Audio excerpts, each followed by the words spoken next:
24. That's BLUE42 podcast backwards. We're back, man. The only podcast where the co-host doesn't rewatch the podcast. Oh gosh. Wait a minute. Look, man, welcome. Back. No, not being welcome. Back. Back to. No, you can't say back. I said back. To 42. No. Welcome back to 42, BLUE42. Hut. Whoop, whoop. We're back, man. You already BLUE42. No. What we do. That's how it go. Ooh. All day, every day. All day, every day. What up? All right. Wow. What a nice day we're having. Welcome back to BLUE42 podcast. And y'all already know who it is with that sweet southern voice. It's your boy Rad out here in Rip City, Portland, Oregon. Big repping those Detroit Lions. Us versus everybody.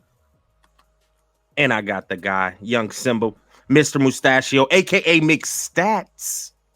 DoseOfDion 2.0. What it do, though? Hey, man, you know, you can see the beards coming in if you're listening. You can't see it, but just trust me, it's looking good. All right, Rad can clarify that. He can Wrong. That episode 3. This is episode 3. This is episode 3. Mixing NFL and Detroit Lions today, so we're getting a little more NFL action. And then Rad, they announced training camp dates for the Lions, and I think for other teams probably as well. But that's on its way. So this is like it's like the weird, because you know I feel like in years past we get to this time of the year and everybody kind of hates it. I kind of love it, honestly. There's nothing going on because you know once it starts, it doesn't really stop. You know, once you get going to the season, it doesn't end. You're immediately then talking draft, free agency. There's like no break. This is the break, and there's no reason to not have positivity because nothing could go wrong at this point in time. Outside of literally every day I check my phone. Rad, I know you see this too. Someone else got suspended for a gambling violation. That's what's going on.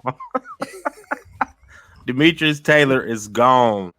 I think one thing that should be going on right now is J-Mo needs to make sure he's working on the jugs and working on his hands, and because you know I've been hearing he's had a bad case of the dropsy, so hopefully he's still out there training. I would think he is. He is a professional athlete and things like that.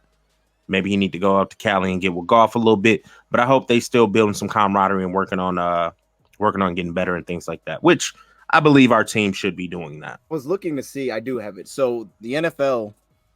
ESPN kind of broke it down, and they said these are basically the 6 key rules that you can't break, and they made them simplified.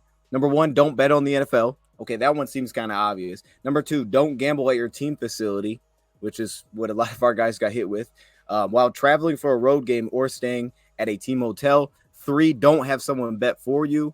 4, don't share team inside information. Okay. Number 5, don't enter a sports book during the NFL playing season. And 6, don't play daily fantasy football. So I guess you could play like the year-long fantasy football. I don't know. I'm not really a good fantasy footballer, so I'm not going to go into that. Brad, I was actually going to ask you, this is off top before we get into this, but it's like, man, we should do another fantasy football league. I think it was like 2 years ago that we did that with your boy Naylor. We had like a group going there. I think we should bring somehow, some way we got to bring back a fantasy league. I held it down, but maybe not do like specific shows for it because I don't want that to get out because I'm not that. Yeah, I've had some bad luck with fantasy, so I don't want. Yeah. I mean, because you were the guy that was drafting all Detroit Lions and things like that. That's probably why you weren't successful. I don't think that was a problem. I don't think that was a problem. You're supposed to mix it up. You know what I mean? You know, it's about chemistry. It's about chemistry. I'm down to do another fantasy football league this season because I'm gonna have a little bit more time, and I think I can, dig back into it because I was pretty solid at fantasy football. And now you're lying. Anyway, no, I'm not lying. I think we do. You caught me on a down year. That's when I was, I ain't had that much time. I wasn't as focused. And with the sports betting thing, like you said, they did simplify it, but all those things kind of make sense. So you would think, being a professional athlete, you can't bet on NFL games. You can't be in a sports. You can't do sports book, anything like that. You can't give insider information. That's all like common sense stuff, I would think. You can't have a family member be betting on games. I think that's all common sense. You would just understand that you can't do things like that. He was in the building doing it. Right. The team. Okay, so bro, why you can't wait to get home to put your bet in? Receive this. It was your boy, man, and that was Oh, tough to Lord. find that way. CJ Moore. I like CJ Moore. Like we had CJ I like Moore, CJ Moore too. Cephas, J-Mo, and then Barry Hill. So he was a receiver too, but he was just kind of lower on the depth chart. But then the two new ones that I saw, you brought up Demetrius Taylor, Isaiah Rodgers for the season, Rashad Berry. Remember, he was a Lion too. I think he was from New England. He's suspended indefinitely. Remember ever coming into a season hearing about stuff like this. It's crazy. This is wild. I want to know how they getting all this information. Are people snitching on each other, or are they hacking in people's phones, emails? I want to know, how you figuring out that these people are sports betting. It's a lot of personal information. Well, let's do some personal information right here, man. As one of our off topics, we hit on aliens. We didn't do one last episode, which was upsetting. So we wanted to bring it back. Okay. And man, I thought this would be a money topic, right to the point. Let us know if you're watching. Let us know if you're watching your answers to this question.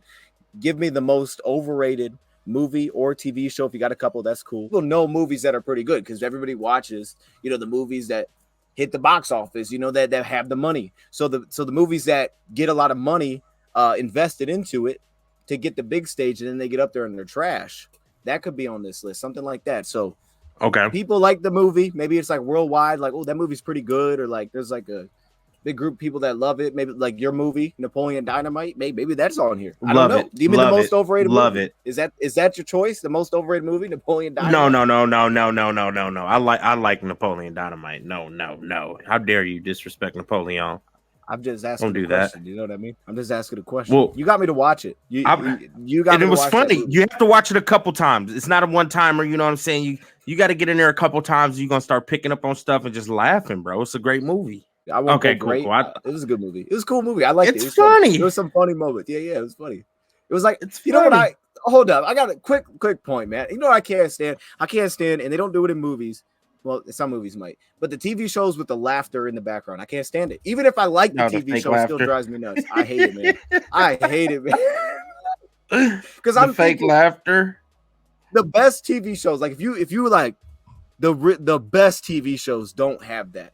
And I know they'll say like, well, this one does, and that one's like a classic. Like, no, it's not. If it has a fake laughter, it's probably not that funny, man. Because what that tells me, Rad, is that every sentence has to be a joke, and I don't like that.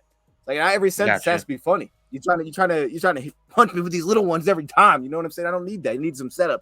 Napoleon Dynamite was like the complete opposite. It was like I don't even know when to laugh at this movie. How was school? Worst day of my life. What do you think? But like you said, you watched it a couple times. You're like, oh, okay, that was like subtle funny. That's what I took away from that one. I love that movie. No, you're good. I mean, I was just gonna answer your question. You said what is like one of the most overrated movies. I think it's like the series. So I'd say this guess. Because guess. Because you said you saw it. Okay, you said you saw it at the movies. I saw the first and second one and fell asleep in the theater every time. That makes me think it's recent. That makes you think it's somewhat recent.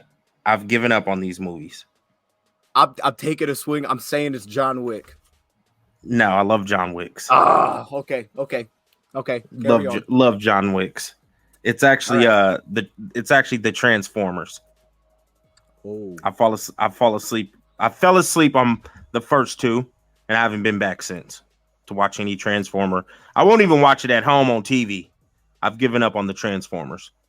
And I grew up in that era where the Transformers was a dope cartoon. So you know what I'm saying? So I'm like, oh, let me go check it out at the theater. Fell asleep. First two of them fell asleep. So I have not been back to the theater or even watch it on my television and watch a Transformer movie. And I think a new one just released or it's about to release. Excuse me, are you the tooth fairy? And I won't be watching it.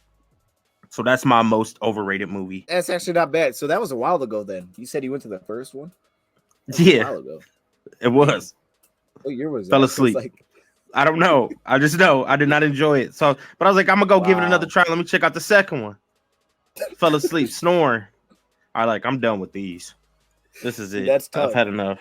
That's the worst, because usually, I feel like it's hard to dislike a movie at a movie theater. So the only way you can do that, you don't usually leave. You don't usually go to the movies and think it. Maybe you watch the movies and you're like, dang, that was pretty good, and you watch again it wasn't a thought because I was there. So it's like it feels like it's hard to dislike a movie when you're there. So to fall asleep is like the closest thing I think you get to disrespect. You fell asleep twice. Twice. What's your movie? What's your most overrated movie? Is I don't know if the group is as big here, but it came to my mind immediately. I'm sure you've seen it. Because I just think I think it's just kind of dumb, to be honest with you, man. I watched it. I haven't. Kind of wait. Is it a comedy? It is not a comedy. It is well, okay. I guess it could be considered somewhat of a comedy, but it's I'll give you it would fall into like the action category, but it's definitely rated R. Okay. Like it's definitely rated R. You know what I'm saying? Yeah. I'm let me heavy guess. Action, definitely rated R. That's my hints. Let me know if you heavy action. Yeah. Heavy action. Mission Impossible. No. I like Mission Impossible, man. I picked and I actually had an honorable mention. I'll tell you my honorable mention first, which was Bird Box. Now, it's not that I dislike Sandra Bullock. I like Sandra Bullock. I like her movies. Bird Box was cool, but I didn't realize how much love, like how big that movie popped at the time. How much that did. I'm like, what? Like I didn't even completely understand the movie, to be honest. Like I was kind of confused, but it was like, oh, okay, that was cool. So that would be my honorable mention. That's why I'm not choosing it. The one I'm choosing is Kill Bill. I think it's terrible. You may have Kill Bills are dope. Yeah, I think it's whack. My English very good. What? Like, you didn't like the Kill Bills? No way they got like 7 volumes of this. There's no shot. Yeah, nah. Kill Bills are dope. Nah. Not see, I'm like, I wouldn't even give the movie the second chance. I'm not even giving an opportunity to go to sleep. All right. That movie, nah. Well, that thing is rated well. People love that movie. Nah, that's not a good movie. It's not good. It's a Quentin Tarantino film. Well, my bad, Quentin, but that was not your one. Quentin Tarantino don't put out bad films. He put out one, and it was that one. No. I didn't see the second one. Maybe the second one they bounced back. I don't know. Maybe they're like, hey, this one's actually good. The first one was not. Lord, Quentin Tarantino doesn't put out bad. Have you seen the Django Unchained? Django Unchained? I haven't. I have not yet. Great film. That's one of my favorite movies. Well, see, you're going down the whole. You had to change it up. See that you didn't even defend the movie. You would do a whole nother movie the dude made. Because Kill Bill is from like years ago, like 20 years ago. I don't really remember it that much. That's true. Yeah, but I do know I like the movie. I might rewatch it tonight. It's a Quentin Tarantino film, bro. He doesn't miss. No, he missed. No, trust me. You rewatch it and be like, oh, he missed. No, I wouldn't. Like no, because it's like at first it's like, oh, okay, that's. I mean, it's like it's its own approach. You know, it's super unique. The way that it opens, and then as you start watching, you're like, what the heck is the point of this movie? That's how I felt the whole time, man. I was like, what is this? I don't know. I'm just not like I don't like, movies that are just straight action the whole time, but it didn't feel like there was a really good like reason behind any of it. I don't know. So, that's the one. So I'm glad. So do you like the John Wick? You like the John Wick series? I wouldn't watch John Wick. I haven't even seen it. I don't think I'd want to see it. Why? It's good. I like. From what I know, I think I got to give it a shot. But from what I know of it, like just being like straight action like that, like maybe there's a good story to it. Maybe it would be worth watching. But like from what I've heard, I don't think I'd be interested. I don't know, man. That ain't my style, man. I mean, like as a rapper and an artist, when you combine that's not you. That's not you.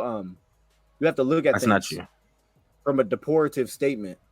That's not you. That's something you're not. Anyway, we'll keep moving, man. We'll keep it moving. Let's get into some football talk, Rad. Please, thank you. Because he was about to go down a hole that wasn't you. A rapper, an artist. No. We discussed this last episode. If you didn't hear it, you didn't see, you missed out. Some people are aware, some are. It's cool. My students know. Anyways, the point is deportative. I don't know what that means. Let's start with some NFL talk, man. Then we'll get to the Lions. This would be a cool idea, and I'm not really sure how it's going to play out. We'll probably hit multiple positions. I'm sure we'll hit quarterback before we end this series. But we want to take a look at some of the top positional groupings in the league. But the one that I think that's the most difficult, you can rank secondary because you put corners and you put safeties into it. But it's like, how do I rank receivers? Because some teams utilize their tight ends there. Some teams don't as much. We've seen that, running backs. Some teams like heavily Alvin Kamara versus other teams that just don't throw to the running back. So there's a weird balance of trying to rank those two. So I think the way we did it, the guidelines aren't perfect here, but the way that we did it is we said, okay, just your group of pass catchers, whoever that is on your roster, the guys that actually catch the football, like where would you rank them amongst the league? So however you do it, it's fine. You want to start at the top and just say, because we don't really know what the final number is going to be here, just start at number 1, and then we'll go back and forth on it. Yeah. Okay. Number 1 is Cincinnati Bengals. I agree. I think it's Cincy. You got Tyler Boyd, who I can say, I mean, numbers don't lie either. He's a top 5 NFL slot receiver. And then on the outside, they got 2 number 1 receivers who's putting up 1,000 yards each year. One go down, the other one picks up the slack. If they both in there, they both gonna eat, with T. Higgins and Jamar Chase. Tight end, They now brought him out. Y'all know he was a Viking, but I still had love for the dude, Irv Smith. If he can stay healthy, I think he can be solid. So for me, I think it's just a clear cut. It's just the Cincinnati Bengals, man. It was hard to find a team with that I felt that good about the depth, but also the top. Like that was kind of the weird balance for me. But I'm not going to go down this whole path because this can be its own little episode. But I did read, and I was reading yesterday. All right, I found some quotes from Zach Taylor speaking on Goff. You know, he was like, "Hey, Goff's gonna be good. He can make every throw, this and that." And you know, I was digging in, and we're gonna talk offense a little bit more. And I made some graphics. It's not as much to this, but there's like a lot of weird little connections that there's there to the Lions, of course. Like Ben Johnson, Zach Taylor, they worked together. While Dan Campbell became the interim head coach, he was a co-offensive coordinator with the Miami Dolphins. Ben Johnson came from the Miami Dolphins. Then they brought over offensive coordinator in Cincinnati is Brian Callahan, who was a former quarterbacks coach, but he was also a quarterbacks coach for the Lions when we had Stafford. Like there's a lot of weird connections, and I think even when you watch certain things they do, you can actually see some similarities, but we're clearly building a different way. And I think that is based on the quarterback skill set because of like the type of weapons we want. But I have to go there too. I won't spend much time. You kind of just broke it down. A couple names, though, I will point out. They drafted Charlie Jones. I like Charlie Jones a lot coming in, so he may be the potential replacement for Boyd. I know there's been talk about him getting traded and stuff. I don't think that'll happen, but maybe for an extension. They drafted Iosivas. I think that's not how you say his name. I don't know how you say dude's name, okay? I didn't love him, you know, wide receiver out of Princeton, but he was big and fast. I was like, all right, maybe later. And then also at running back, Samaje Perine left, and they have Traven Williams, who is now stepping into a big role. And what I know about him, the one thing I know about him, he's a big-time pass protector. So I think that has to. And I know we're not, like, I know for me personally, I wasn't trying to count quarterback too much. It was simply like, what pass catchers do you have? But we know when production comes back, you're ultimately the first thing I think you look at is, well, who produced? Because that helps you rank. But if the guys don't produce because their supporting cast isn't good, then you're not going to give them the attention, even though if that receiver is really good. And I think the perfect example is Charlie Jones. He did nothing until he transferred out to in his final year at college, and he took off with Purdue because they throw the ball all the time. And it was like, who's this guy? So I don't know. I didn't like include quarterback or try to include anything, offense, find anything like that. But it does become essential because they have to get an opportunity. So anyway, we agree on one, man. You want me to start off number 2 or you want to go for it? You can go 2 because I think our 2 is going to be different. I think so too. I don't know. You might have this one. At number 2, I'm going. I'm going Miami. I'm taking the Dolphins. Okay. Yeah, we got the same one, don't we? You the way you said. No, we don't. I have a different one. Okay. Well, look, man, this one wasn't as like deep as the Bengals. So I don't love the depth as much with Miami, but what I do like is the top 2, Jalen Waddle, Tyreek Hill. Tyreek Hill graded out as the best receiver against zone. And I think about this. I'm going to ask him, put you on the spot right now, put you at wherever you're watching this on the spot. Rad, if I said, hey, man, for next season, they're healthy, you could have one receiver in the National Football League. Now, that's going to be different based on what you already have. But for me, man, I think for majority of the time, I'm taking Tyreek Hill. I know, look, a lot of people don't think he's number 1 receiver. They take Devontae Adams, they take Chase or whatever. Tyreek Hill, man, I don't see how you could pass on Tyreek Hill. Just a game changer, man. Like you just have him on the field. It doesn't even matter if he gets the ball. I don't know. I think he's the receiver I take over everybody. So that's a huge reason I put them there at number 2. And then I think also their scheme, like we saw last year, it's unique, but it works. And they have tons of speed everywhere. I don't think they'll throw to the running backs as much, but you added A-Chain to that. So I'm going Dolphins too. Okay. I mean, that's not a bad choice. I like that. They're going to make my list somewhere. Just not at 2. Who would be your receiver? If you could pick one receiver for next year. If I could pick to add on to our team. Yep. Onto the Detroit Lions current roster. Yep. I'm probably taking Justin Jefferson. I'm not mad at that. He'd be up there. Young. Okay. Run every route. I'm mad at that. All right, go ahead. We got a 2. Number 2, I got the San Francisco 49ers. You said pure. You gave the criteria pass catchers. Okay. Debo Samuel, we already know what he's about. Dog. Brandon Ayuk's a dog also. They just got to get their quarterback situated. Then they got the number 1 rated tight end in the NFL, and George Kittle. And then let's throw in Christian McCaffrey, who is the best receiving running back, dual threat running back in the NFL. Those, honestly, I was about to put them at first, but I was like, nah, I can't just do that just yet. I'm gonna give it to Cincy because I think they're worthy of it.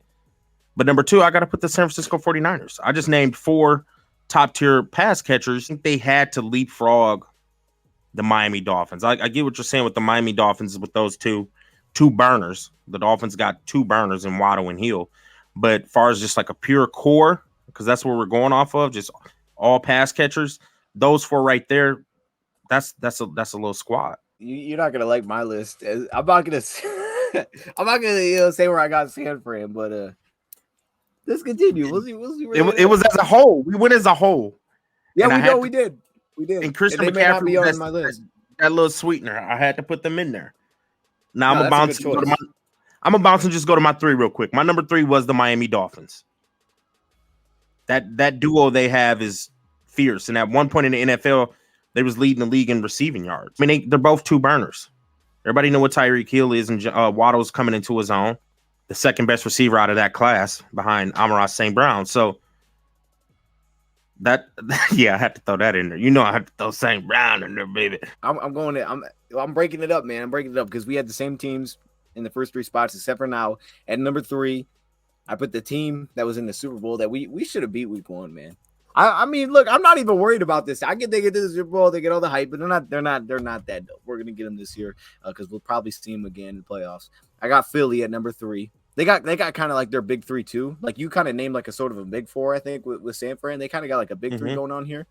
AJ Brown, he was huge, man. Like that addition was so big for them to make that trade on draft night. Like I remember when they did it, I was like, oh, okay. I mean, because they Traylon Burks there, I could size, speed, that kind of thing. But AJ Brown was like, he changed the game for him. And also I had him on one of my Madden franchise for a little bit. He was cool, man. He was like 34, still balling. So I got respect for him for that. Like he was working, dog. He makes everybody better, man.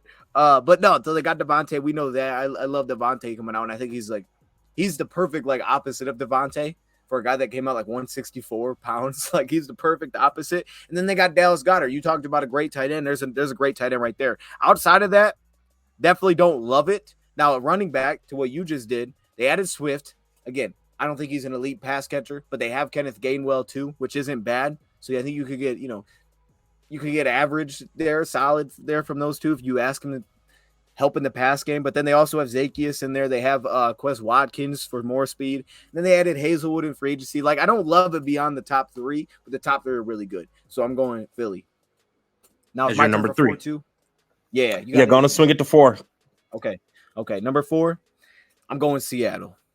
I like it. Yeah. I knew you. I thought you were gonna have Seattle higher. I thought you would have said Seattle by now. So I thought when I put them in there, like he's definitely gonna have Seattle higher than me. But you didn't. So well, maybe you did. Maybe you had at the same spot. We'll see. I have Seattle at 4. We know about their top 2. See, I just asked you about like which receiver would you take. I think DK Metcalf is someone that I would have to consider. I wouldn't take him over Tyreek. But I feel like he gets a lot of times kind of like not talked about in that elite conversation, which is cool for production purposes. But maybe it's because I'm a Lions fan and we got to see Calvin. He's not like the same exact play style to me as Calvin, but a dude that's that big, that fast.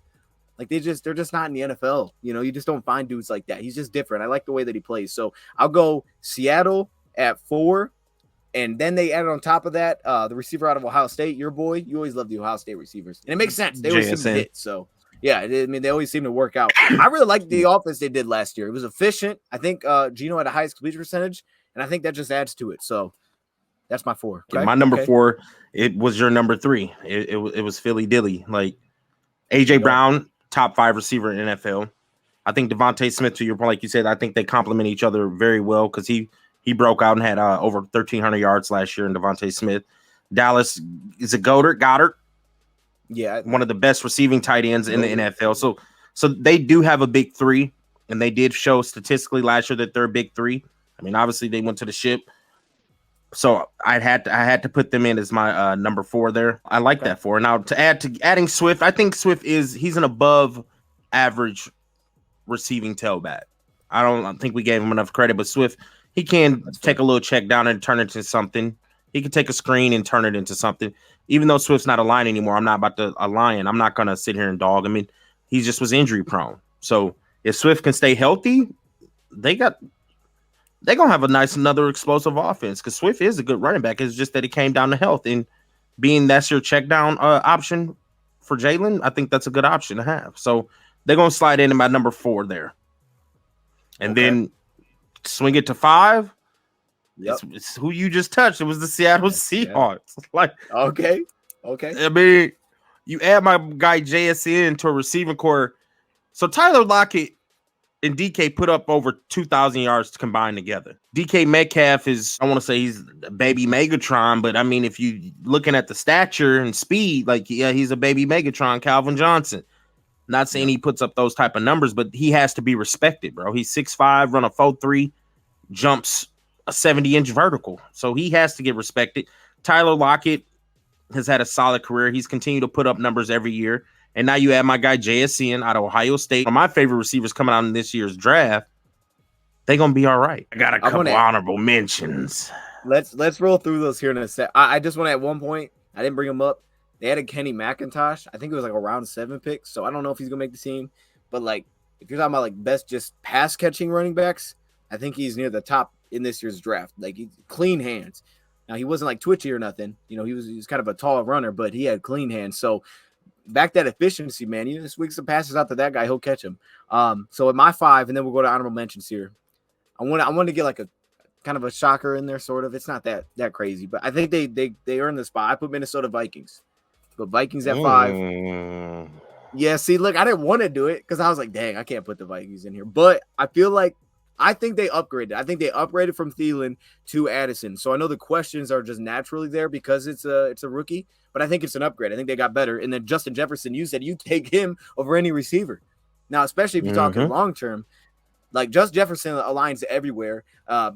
St. Brown, actually, I saw this stat yesterday. Just throw it out there because you said he was the best receiver out of that Waddle draft class. St. Brown was top 5 in versatility, and I didn't know what the heck that meant. But last year, he aligned wide, slot, tight end, running back, the 5th most moved around out of any receiver in the league. So I thought that was an interesting stat. But at number 5, I'm going Minnesota because they have 2 nice outside receivers. Justin Jefferson just aligns everywhere. So most teams just have to double him. They just have to double him all the time. So now you add that with Jordan Addison is going to be singled up a lot of the time.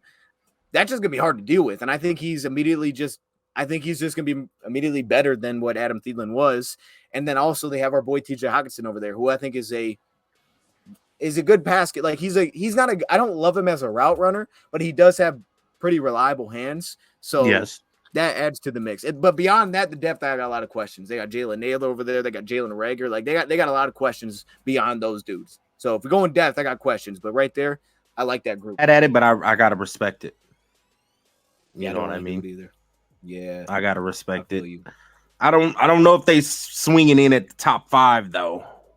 Well, they did here, mention, you know what I'm saying? Yeah. I mean, obviously, honorable mention I can get. I can't put them in the top 5, and I would have put San Fran above. I'd have put San Fran above them. Come on, I mean, I did. You know what I mean? They got a big 4. I think George Kittle's kind of unguardable, but I also think the flip side is Justin Jefferson always takes 2. Like he just takes 2 unless you're going against Gilmore, who plays him pretty well, but he always seems to take 2. I think Addison is going to be big time. So I like something you're going to have to deal with. I'm just going to throw some names out here for honorable mentions. Maybe we'll overlap on a few of these, and we can just kind of like rapid fire these. First one for me, Jacksonville Jaguars. Reason being, Calvin Ridley's coming back. They got Zay Jones, Christian Kirk. Oh, you didn't have that on there. Okay. That's a good one. You didn't have that on there. And now they drafted Parker Washington. We'll see where his role fills in. He's kind of a weird receiver. He's like a running back. But they also drafted Bretton Strange, who's a pretty flexible option. They took him round 2 with Evan Ingram. I don't love his hands, but I like Bretton Strange. So that's my first one. Who you got? LA Chargers. That water sip. My bad. No, okay. LA Chargers. I'm going to put them in there. I mean, they got my guy Keenan Allen. Mike Williams, if he can stay healthy, he's a top-tier receiver. and then they just added the big rookie Quentin Johnson. So that big three right there. I can't even think of the tight end. They got a tight end over there Everett. also. They got Gerald Everett over there. Gerald Everett. Okay, thank you. That's who it was. I knew they got a solid receiving tight end. So that big three, which is really Austin Eckler. And Austin Eckler, that is a big three because all them Keenan Allen 6'2", Mike Williams 6'3", 6'4", Quentin Johnson 6'3", 6'4". That literally is a big receiving core for Justin Herbert, strong arm Herbert, who can put the ball anywhere with some velocity. So the Chargers, to me, I think is going to be a nice up and coming receiving core. Long as Mike Williams can stay healthy, I think they're gonna show up and show out this year. I really think so. You know what they kind of remind me of the Bengals a little bit, like just a little bit in terms of their receivers. They've got trees out there, man. Makes me, yeah. I think Keenan could go crazy with having Johnston on the outside. If Johnston can step in and play, if he's reliable with his hands, he can go crazy. I got one more on here, one main one. I think Cleveland is a sleeper. Really? Amari Cooper. We know Amari Cooper's a dog when he's healthy. Donovan Peoples-Jones. Like, there's questions at number 2, right? So they got Donovan Peoples-Jones. They got your guy that you liked a lot. I know coming out of this year's draft, Cedric Tillman, the bigger receiver from Tennessee. Yeah, from Tennessee. They have David Njoku, so they got a legit tight end that got paid. They also have more in there. Like, I feel like that's kind of that's a sleeper group. Deshaun Watson had it rough last year, but that's not a bad group on paper. I feel like there's just a lot of questions for some reason. But if Cooper's healthy and he's the one, that's pretty good. They're pretty well rounded in all the areas. So, yeah. So that's not a bad one. That one ain't bad. But I think I gotta throw the Tampa Bay Buccaneers in there. Mm-hmm. I know the quarterback situation ain't really came to head. Hopefully my guy Carl Trash gets it, but they got my favorite wide receiver in the NFL, Mike Evans. Chris Godwin is a dog when healthy. And then the number 3, a lot of people don't really know about him, but Russell Gage is no sucker. When he was in Atlanta, Russell Gage was getting loose. Now he's stepped into that third role. So that I still think that's a solid 3. When you got Mike Evans, you're already good for 1,000 yards receiving, always. A lot of people don't know that, but he's probably the most consistent wide receiver in the NFL. I won't go down that path because future Hall of Famer also. Y'all heard it here. I said it. Mike Evans, Hall of Famer. Godwin, Russell Gage. I got to get a Tampa Bay Bucks a shout out. Only thing is we just don't know that quarterback situation, but I think they have a solid trio in receivers. I don't think he's had a year without 1,000 yards, right? And that's the biggest thing for me is I don't know who's playing quarterback. So I was like, I don't know, man. I can't buy it because it's like I don't know who's throwing the ball. This might be the year he doesn't get 1,000. I don't know who's throwing the football. Obviously, I threw Detroit in there, but I think they're a future one. And then I put the Vegas Raiders for the same reason you just put the Bucks. Not the same reason, but I don't know about quarterback. But I do think that it was kind of an under the radar move. And then Jacoby Myers. They had a lot of former Patriots. But Jacoby Myers is a nice number 2 to that team. I ask you, who do you think has a better receiving core out of the Detroit Lions or the Chicago Bears? The Lions do, and the respect is crazy, but I don't look. We got Claypool, man. I like him. Essentially a first-round pick. He was there last year. He didn't do much last year, but Claypool has shown that he can be a baller. Darryl Mooney. Yeah, I like Darnell Mooney. I'm sorry, not Darryl. Darnell. You're good. Okay. Good. And then DJ Moore, DJ Moore's cool, but Emmanuel Mosley going to shut that down. Like, I've already seen that. I've seen him play well against him, so I got no concerns there. Plus, again, we go back to the question. Can your quarterback throw the ball? Like, let's just start, I don't know. What? I needed to ask because DJ Moore is a true number 1 wide receiver. DJ is a true number one wide receiver. I'm Who was that? St. Brown. Better than correct. DJ Moore. Okay. More reliable than DJ Moore. Okay. Who has a better pass catching back? Of course, we have the better pass catching back, right? Don't bring me Cole Kmet, bro. Cole Kmet. All right. I'm about to tell you about this tight end that we just picked up. That's an elite receiving threat. Immediately, he'll be better than Cole Kmet as a receiving threat. Yeah, that's Cole a strong word cool, now. But hold on now. Elite. He was elite in college. Elite in college. I mean, not saying the NFL. We got to see that first. Elite in college. Okay. His name starts with an S. It ends with an M. Starts with an S. Ends with an M.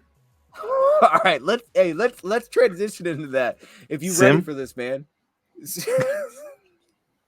Simulate us to the next segment. Yeah, let's transition to that because it's perfect timing. It was a good transition. We need to talk about this offense. Rad sent me a video. I checked it out. It was sweet. And immediately what it did is Rad, man, and that's why I called you, but like, because immediately I'm like thinking like, oh, okay. So I'm like, I'm going back, right? I'm watching the film again from last year, watching games again. And this is a graphic I want to show. And the people at home, the people that are listening may not be able to, obviously can't see this. So I'll talk through it. It's not as chaotic as last episode. I apologize. I was like, man, this thing's all over the place. My bad. This one is not like that. The biggest thing I'm trying to showcase is this. All right. I pulled up according to PFF because I want some context. It's easy to understand. If I just say something, you may be like, well, hold up. You don't show me the film. And how do I look, man? It's a podcast. I can't show you film. So the point is, and I'll show some clips for the people watching. But the point is, so these are Goff's 5 lowest rated games last season. Plus, I threw in the Patriots because it was pretty terrible. It was like one of his worst statistical games. We scored 0 points. That deserves to be in there. Giants, Packers, Eagles, Jets, and then Bears. Now, I'm going to get this graphic off the screen so you guys can see it. But their receiving grades against man coverage. Okay. Rad sent me this video. It was something that we talked about last year. The Lions killed zone coverage, right? The Lions absolutely killed zone coverage. Ben Johnson is an outstanding offensive coordinator. Outstanding. I don't want to lose him. I'm so happy he came back, and it was huge for us because he's great, man. He just makes it work. He makes it work when no one's here. He uses motion. He does all these things. Okay. So we know that we can defeat that. Plus we can pass protect. So Goff has time to get through those progressions, we move on the pocket, things like that. But the question to me came back to a lot of the times, how do we beat man coverage? Especially when we were missing weapons like that New England game when DJ wasn't playing. It was like, oh, shoot, can we beat a team that plays heavy man that is good at it when we don't have our top receiver? So I put these grades together, and you can see for the most part, they're really average to below average grades across the board for all of our top receiving targets in those games. The guy that has some good ones in here, St. Brown, he's graded out according to PFF as the second best receiver against man coverage this past season. We know St. Brown's a dog. He lines everywhere, as I touched on, outside, inside, everywhere. So they're going to find ways to get him open. But outside of that, I pulled it back to this. Like I touched on with Joe Burrow earlier, we're not building the exact same to me. Like Joe Burrow has these big dudes on the outside. They can win vertical, things like that. But Goff's skill set, you don't want him throwing 30-yard passes consistently. You're not going to get the best out of him. He likes attacking the middle of the field. We know that he likes guys that can run after the catch. So where can we find matchups so that when we get in these situations, we're not like, oh, damn, we don't know where to go with the football outside of St. Brown. Where can we find matchups that can still beat man coverage so we don't have these lulls offensively, but at the same time fit to Goff's strengths? And to me, you look at the bottom, I highlighted in yellow, there's a guy named Sam LaPorta there. And if you remember what Brad Holmes said after he made this draft pick, he said, man, you didn't question his hands, but he said, I see a guy here can separate from covers, right? This is a guy can separate from DBs. Right. And I remember I told you, and I'm sorry, I'm talking a lot here. I'll get you in here in a sec. I remember I told you after we took this dude, and I said, man, just check out the Illinois game first, because you're just like, he's cooking safety. These two safeties, Jartavius Martin, Sidney Brown, both drafted this year. He's cooking these dudes, right? He's running by defensive backs. He lined outside, slot, all these things. And you look at that grade. This is according to PFF. They gave him the second highest grade against man coverage this past season. He also had 24 receptions on 37 targets against man coverage alone. And the reason I point that out, also 8 yards per reception. The reason I point that out is if you look at these grades and you're like, well, hold up, I see Brock Wright had a good grade against man coverage against the Jets, 96. Yeah, that was the play where literally nobody covered him. We scored a touchdown to win the game, right? That was a scheme breakdown. That wasn't, hey, Brock Wright's cooking. That was the scheme. A lot of our tight end production came from that. It was, we got inside the 2. Tight ends wide open. Just look at the what was it? Shane Zilster. He left the Panthers. He was like wide open, or it was end zone touches, right? One of them he was uncovered. That's where our guys were producing. So I tried to highlight here when you look at our tight ends grading out well. Look at Shane against the Bears. That was a bad one. But Brock against the Bears. 1 reception for 2 yards. All right. His grade may look good, but he's not actually impacting the game against man coverage. He's just like, he's getting open one time and he catches it. So yeah, it's a good grade. But like, look, Eagles. Hockenson had 1 reception in that first game. Right, that was one of Goff's lowest graded games. He had 1 reception. Shane, look at the Packers. Highest grade in that game for any receiving target by far. 1 reception, he was uncovered. Like that's we need to get an impact out of that position. And I think for LaPorta, he brings us that. And that's what the Lions' vision was, why they made that selection, and kind of what we touched on yesterday. And then also I put through in there Marvin Jones Jr., right? He didn't have the best one this past season, kind of lost his role throughout the middle of the year. 2021, he did grade out well. I think he's kind of the intermediate target, and then the additions of DeAntoine Green, like he's the deep threat. He's the guy that he's not a very good route running. I think it's his worst quality as receiver is route running, but he does take the top off. He did average, as you could see, 21 yards per reception against man this past season. That's what he is. That's what JMO is. So there's a role for these guys, but it was about finding that piece that can help us beat man coverage. Rad, I'm sorry, I'm talking a lot. Go ahead. What do you think? No, you're fine. You had to break down the graph for the people that are watching. I think so.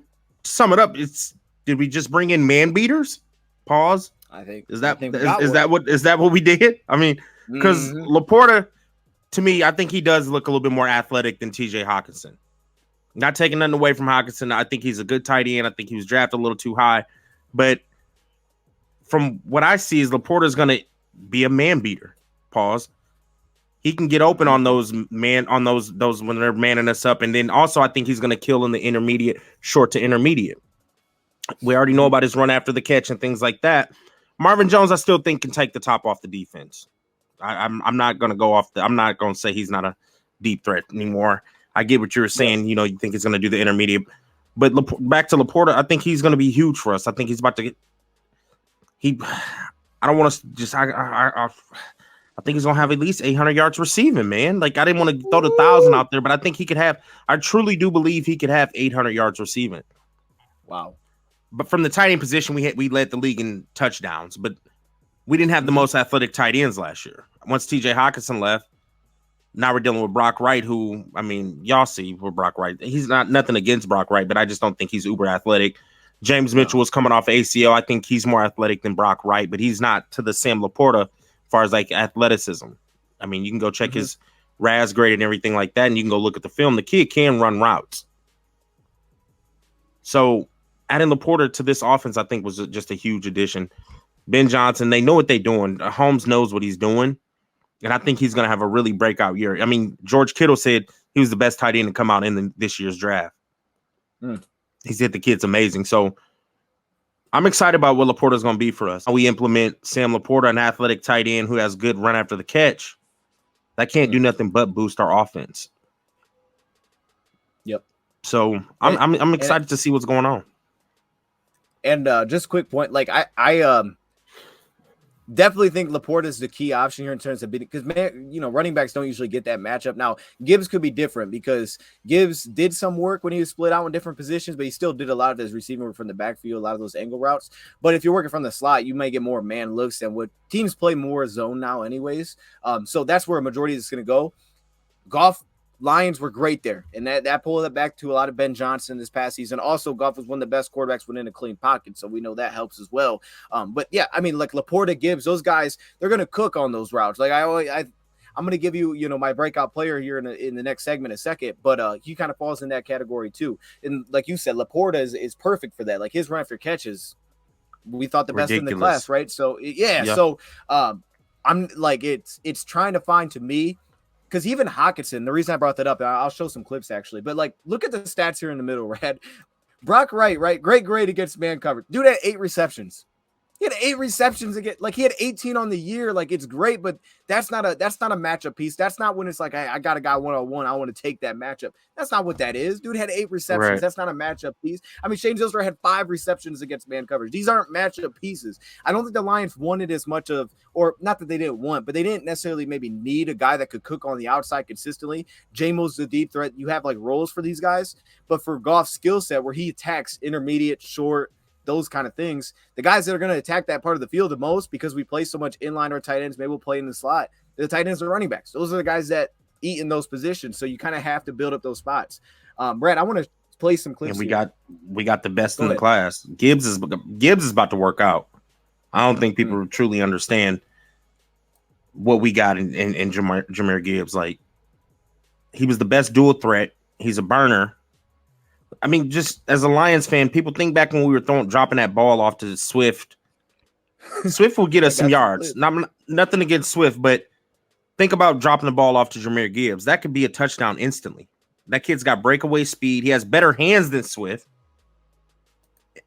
And where we work is, like, to Doe's point, the short into intermediate, and we just drafted two of the best players in this past draft that works out well in short and intermediate routes. And then if they're already talking about flanking Gibbs out into the slot.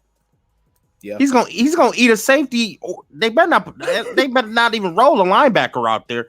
He's gonna tear a safety up, bro. Yep.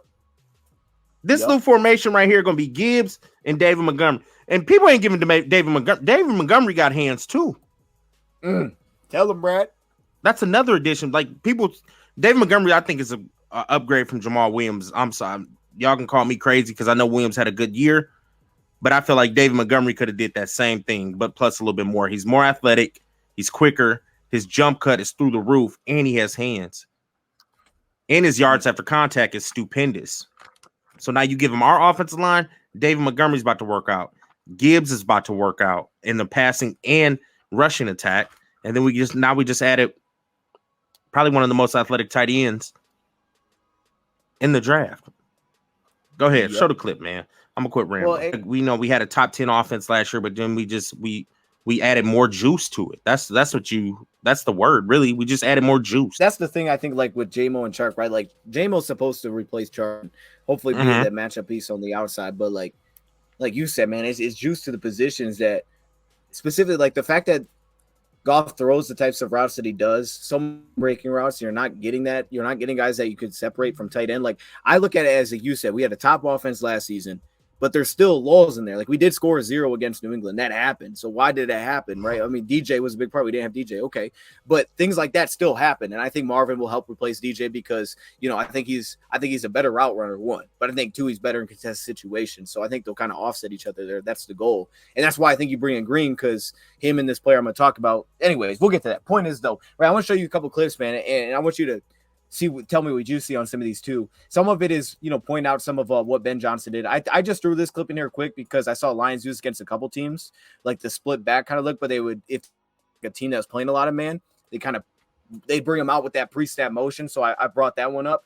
But one thing that stuck with me with that video, and give a shout out to that video, man, that doesn't know what the video is. That way we don't just keep mentioning it. What was it? Who made that video? Alex Collins. Okay. There you go, man. Alex Go check Collins. it out. Like, I want to give credit there. Watch. We just say in the video. Yeah. Come with them clips. So if you watch it on Spotify, maybe transition to YouTube, and I want to get some of his thoughts here. Make sure. Some of these plays. One thing he said, right, was decisiveness from Goff in the offense. Things like this stood out to me, right? We know they're a heavy man team, so like when he would recognize those things, it was being decisive. Hey, look at Goff run though, Brad. I had to put that in there. Stop. Anyway, though, here's what's important, right? Man, I got started killed. Started off right. Here's what we need to point out. Yo, look, so okay, there's a lot going on. I don't have my notes, so I'm gonna kind of freeball this one a little bit, but the point is, so again, they did these fast jet motions. We knew who we were playing, kind of their tendencies, if they rolled in a cover 3, things like that. Here they brought the blitz, okay, but again, it was kind of the point that he made. You see my boy Lion Tavai down there, right? Him in that situation where you play out the run fake, and then also if you notice on this play, Brad, I don't know if I have a second view, so I'm going to slow it down here. You notice like how long he rolls this fake out, and then obviously Jamal, like it's kind of that misdirection look that we do a lot. Jamal breaks it off to pick up the blitzer, but you're creating that open target here underneath because they blitzed, or you have the over route here that's on a linebacker. So like the thing is, like he's kind of no man's land. Okay, great. You go down there, take away the running back. Goff looks there first. It's like, all right, cool. So I'll just slide a little bit. Look at that. Bop. Come on, Rad. Okay, we do have the other view, man. What are you seeing here, man? That was nice. Look at this. That was nice. Now, what? Oh my! Hey, look, man. If people aren't talking MVP, I will. I'm here for the people. I said that I showed the same clip twice, my bad, but come on, dog. MVP for Goff. Yeah, I mean, look, why not? Lions go win 12 this season. I'm just saying, man, it's gonna be a conversation. It will be a conversation. It's gonna come up in conversation if that's the case. But like for here sure, was like another example, and I loved it. I remember we looked at this one during the season because I thought, and I only have the one angle of it. I probably should have got the other one, but I thought with this one, and we know like Red, I was just taking notes on like some of the additions. So Kobe Sorstel, why get Kobe Sorstel? One, I think he's a much more fluid mover to the second level than Evan Brown. Then this is nothing against Evan Brown. He's a center. He transitioned to guard. I think he's a more smooth mover to the second level. He's not as strong, but we do so much of, the run fakes on play action. We're asking guys to pull all the time, all the gap runs, things like that. But also like, you have to be able to give the second level and block. And I think he's much more fluid doing that. So he was one of the guys that I looked at here, but I got to play like this, right? And it kind of pulls me back to the same thing as like sort of that decisiveness. And you can see he's like trying to open up this window right here with that play fake. And he kind of wants it. Saint slows down, but then watch how Goff takes off to pull this linebacker. Goff ain't looking to run. Where Goff going to go? That man flipping it right over his head. Yup. So like he knew like he had such a confidence of the design of the play when I see something like this. And then here's like to the example we touched on, right? When we talk about the tight ends. Now Lions did this a lot. I'm gonna show you the touchdown play. It's basically the exact same look. Again, they use the fast motion, they get eyes moving, they do this a lot, all these jet motions, right? And they're switching things off. Zylstra blocks down, and then he leaks out and nobody covers him. This isn't our tight ends cooking. This is nobody's covering the dude. Okay, this is the same look here. You can see this is Brock Wright. Red, is this not essentially the exact same look? It is. Just sweep, tight end delay. Off, down block. Look at him. There he is. Hey, Brock Wright. Look, I like Brock Wright, dog, but these aren't the guys cooking. This is good play. LaPorta would have scored. LaPorta. Hey, no. I don't disrespect. Brock did score there. That was a game winner, Red. You sure that's the one he scored on? I know one. Yeah. No, you're right. I'm thinking of the Dallas play. I'm thinking of the Dallas one. I'm so sorry, y'all. I'm thinking of the Dallas one where he got caught. I didn't even show that. He was running so slow, dog. Like LaPorta could have won us a game.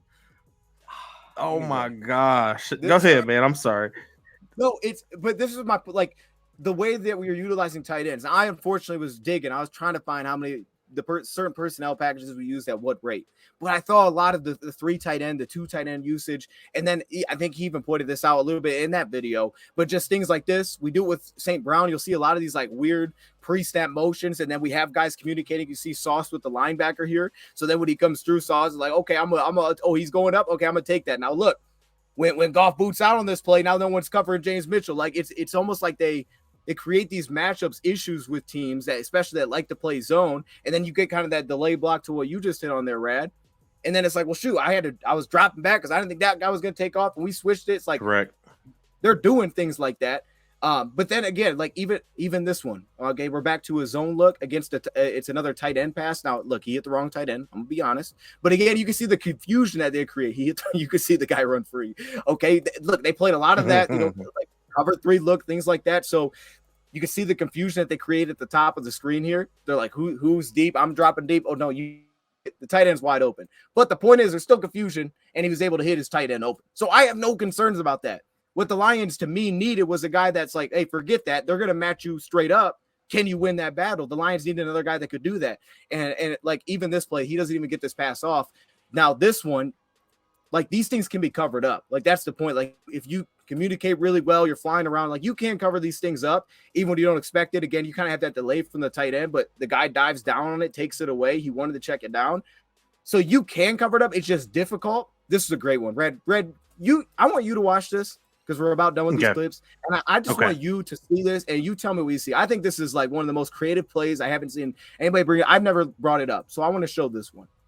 We'll just take a look. Podcast audience, do you? How you doing? A little motion. Now, Rad, I don't know if you peeked that. I need to show you how Goff looked this first off. Okay, I can't see. I can't tell that he knows from my angle. You can't tell. I get it. That's that's why I got the. That might be part of the reason that I decided to put the orange shade on this one. That way you couldn't completely tell. But no, he did. I'm telling you, he looked this one. But look at this, man. Just look at this. I mean, this is great. This is great. Look at this. So they have that short motion in, and then obviously the cornerback's going to get depth because of the coverage that they're in, right? I think they're in a cover 3 on this play, if I remember. I don't have my notes in front of me. I think that's what they're in on this play. It looks like a 3. Red, look at this, man. Look how they get St. Okay, hold up. We got to go back to the game because this was just exciting. So they got St. Brown here on the outside originally. So you would think, okay, this is going to be your zone defender underneath on the outside. Well, then when they motion inside, look where his eyes go. Now his eyes go inside. So the cornerback drops to get depth with the short motion in. Okay, so now that creates St. Brown space. And then Goff, I know it's hard to tell, he's staring at that number 2 receiver right now. Like, he's staring at that dude. And the linebacker, that's why he's just sitting there. He's not even dropping out. He's staring at him. And that's when that's why the pass a little high, you know what I'm saying? But it worked. So it's like that kind of creativity is like, again, it's just something like great by Ben Johnson. Bro. That is great by Ben Johnson. Goff did not look that though. He did. Was you not know what I'm look. saying? That's why the ball was high, because you know what I'm saying. When he followed through, he looked up a little bit. But look at this one, Rad. Look at this one, real quick. I'm sorry, I got one more. Another motion. You're good. This is a third and 5. This is a third down. Like, you shouldn't be able to get a guy wide open on 3rd and 5. Okay, come on, man. Look at what they basically set a pick with Chark on this play. Look at him. He's setting a pick. Are you kidding me? That's a 3rd and 5. That was a great play call. Great play call. Man, like, okay, what do you think, man? Do you have any thoughts before thoughts, man? That just shows how Ben Johnson's a great offensive coordinator. To be honest, he always sets Goff up for success, which that's what your OC is supposed to do. He goes through his reads. If he has nothing, his check down is always going to be available. I wanted to see that toss sweep to Swift really quick, though. You should have let that play a little through. No, I mean, look, I was kind of like playing this. I'm thinking Jahmyr Gibbs. Like, what would Gibbs would have done in that play? You know what I wrote down, I'm thinking about our new pieces. Let me see this. Better cut. I could not stand watching Swift just fall down. Oh, my goodness. And I didn't have the other angle. Deuce was fed up. Because look at him. Oh, it's like, bro, cut up field, dog. Like, watch this. It's like, dog, cut up field. Look at him. Cut up field. Oh, my. And then he doesn't get the first down. And then this one hey, look, he's short on this play. We have to punt. What is that? I'm sorry, Brad. What is that? Come on, that's when his shoulders was hurt. You know, Rahim. If that had been week 1 or week 2, Swift would have got that first down. But you know, this is week 8, week 9. So you know he got banged up. He's not the same Swift anymore. That's why he's not a Detroit Lion anymore. Now, Rad, real quick though, and this is like the final point. Gibbs would have got this first down. Oh, dog. I mean, and now here's what I'm trying to show on this play, right? Because look, it's terrible view. We got a tight end in Brock Wright who can't get open over in the middle of the field. Goff likes to throw over the middle of the field. The guy can't get open. Look at him. So by the time that's the case, I'm gonna look underneath. Maybe I'll check it down to Swift, dog. Anyway, the point is though, here we go. Back to the kind of like the comfortability in the offense. We were destroying teams that were blitzing. There was even an example. I don't think I saved it in here. Goff audibled the play because he thought a blitz was called. I believe that's what he was doing. Obviously, I don't know, but I think that's what he was doing. But like things like this, like when he sees the blitz, there was no one on Khalif. The safety was lined up across from like 15 yards downfield, but he still looks this off because the linebacker drops out. Watch this. He looks it off. Linebacker drops out. Watch him look him off. Come back to it. Bop. And he stood in there. Boom. That was beautiful, by Goff. This is the one. That was beautiful. You see the slot, Red? You see that slot showing the blitz? He changes the play, dog, and then look what he does. Come on, man. I'm just saying. You know what I'm saying? Like, hey. MVP. MVP. It might just happen, dog. Because here's what I like though. Here's why I say that. Right. I think Matt Ryan won an MVP. Right. What the big thing for me is the additions we got isn't going to force Goff out of his comfort zone. Like, it's not like we added like, oh, hey, this dog receiver, bro, he's just cooking people. You know, like, hey, Goff's gonna have to be able to make that throw. Like. Marvin Jones Jr., like you say, he can still take the top off. I'm with you there. I think he's a real nice. He's still got some juice, man, like you said. But like he can fit in comfortably with the routes that Goff like to throw those, the deep curls, the comebacks. And LaPorta and Gibbs aren't like uncomfortable options for Goff. They're just like that's the routes that he normally throws. Upgrades. They're just upgrade options. And what he's already comfortable at doing. Correct, 100%. And that's why they're going to give us juice. I didn't throw any clips, but this is perfect for people that are just listening. Rad. I counted at least 3 times TJ Hockenson just fell down on his routes against the Patriots. Oh my god! Tons of man coverage. Someone's got to go up. There's one in the end zone. He's just falling down. And to me, like every time I see that, like obviously the conditions are bad. I think like the dude's struggling to separate. Now, yeah, he's working on DB, but he's falling down. He can't stay on his feet because he can't get crisp to separate on those guys, right? And I'm not saying, hey, was it always perfect? There was one that I think Goff missed him a little bit. He didn't separate a ton. Like he had him early and then he kind of undercut it, so he threw it on top of him. But it's like, when you're consistently falling, it's because I'm looking at you, but you can't separate from that dude to create much of a window. And that game stuck out to me because like we scored 0 points. What happened? We left some things on the table, but when I need to find someone to go to, and they're taking away St. Brown, and we don't have DJ on the outside because we're not going to have JMO for this first 6 weeks. It's like, what do I do? Where does Goff feel comfortable attacking one-on-one? I'm looking at my tight end. He can't be falling down. You got to get open, dog. Like, hey, you got to get open. And when you look at Sam LaPorta with 24 receptions, most by a tight end versus man, 8 yards per reception, Rad, 90 points. What are we talking about, dude? There was no one even close. The most I think that's the biggest thing. Most receptions against man coverage in college football for a tight end last season. That means they were throwing in the ball. His 24. Look on the left here, Rad. Look how many receptions our tight ends got against man. Rock 8, Shane 5. Bro, he had more by himself last year in a college season, and he missed games. We'll keep moving, man. You got any final thoughts, man? We can keep moving. I don't have any final thoughts. Just that we added juice to the offense. At the end of the day, our Low Lion segment was about we just added juice, and that's what I hope y'all took away from it. We got the juice now. Yeah. If you were listening, if you're listening, you're like, I know what that is. Maybe you don't. It's not. Brad, you wanna? Everybody listening, everybody watching. I got one guy that I want to point out because I think he fits into what we just touched on with the offense. Talk about weapons and I'll use this. He's got juice. This guy's got juice. This is a preview. It's a little preview, little sneak peek, because we're gonna bring you guys our players that we feel like are gonna be set to break out next season, and maybe guys that we think might go the opposite way next season. So this is a preview for that episode. One guy, Khalif Raymond. I think it's perfect, bro. First off, me and Rab, we both love Khalif Raymond and what he's about, what he's done. Let me hit you with some numbers real quick here, okay? Okay, win thrown to 106.7 pass rating this past season, 1.91 yards per route run this past season. That was 23rd in the league, okay? So those are some of the statistics that you're getting. He was also, if you looked at that grade sheet, some of the better man coverage grades that were on there. The ways that we would open him up, what he could do after the catch, we know he's going to have to fill in again. It's kind of that deep threat for us on certain occasions. I know, I understand he's a smaller target, so you hit on less of those. But what he does underneath, what he steps in and does as a blocker, the juice, like Raz said, like when they stack him up and he has that, like I think some of those option routes, man, where he can kind of just feel off it and he can hit those. I think we're going to do a lot of it with Gibbs. You can do the same thing with Khalif Raymond, and he's tough there. Now, maybe Gibbs opens him up, and they're like, hey, we're going to use you more exclusively as a guy that can get downfield. But that dude is one of the better man separators, I feel like, in the National Football League. He's just on the smaller side, and that happens with a lot of smaller receivers. I think he's one of the better ones. Like, just go watch one game of him. The issues he has, of course, getting off the line. So, like, for example, New England was being real creative at the beginning. Like, they were putting their DNs out wide, and they were like basically chucking our receivers off the line because we were trying to hit those quick passes or slow down our timing. So second half, we came out, spread everybody out wide, quick hitters. So that's where you can have issues getting off the line. But if you watch any game, Brad, I'm telling you, just like pick a game and just say, okay, let's watch Khalif. He's cooking dudes. He's just cooking dudes, man. So Khalif Raymond, got to keep an eye on. And then we'll save the rest. I like Khalif. I do. Well, Brad, you got any words of wisdom for the people at home, man, as we get out of here? So 3, 4, 3.5.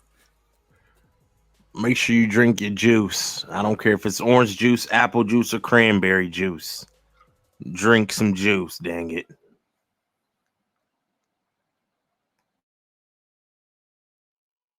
Now my lips is all red. That's the issue I know I was going to run into. You drink cherry, dog. All right. We out. See y'all next episode.